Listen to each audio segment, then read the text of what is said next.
Welcome to the Slop Farm. Enjoy the video. You start by making sure your iPhone runs the latest iOS.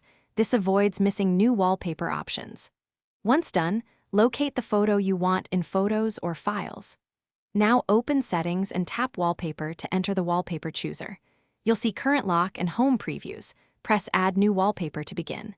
Make sure you have Wi-Fi or cellular handy only if downloading images. This gets you immediately into the first actionable screen, where you pick the wallpaper type. You now choose the image type: a photo, Apple Collection, live photo, or a dynamic/background.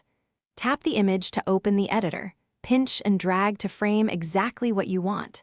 Use the perspective or depth options to keep motion and parallax. Toggle them off for a static look.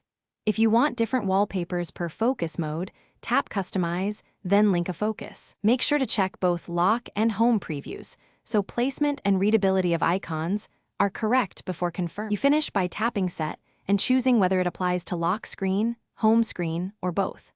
After setting, test by locking and waking the device to ensure colors and legibility are as expected. Make adjustments if app icons cover important parts.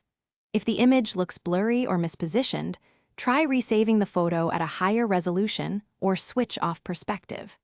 If something still fails, restart your iPhone and repeat the process to clear temporary glitches. Thanks for watching. Consider subscribing if we helped you today.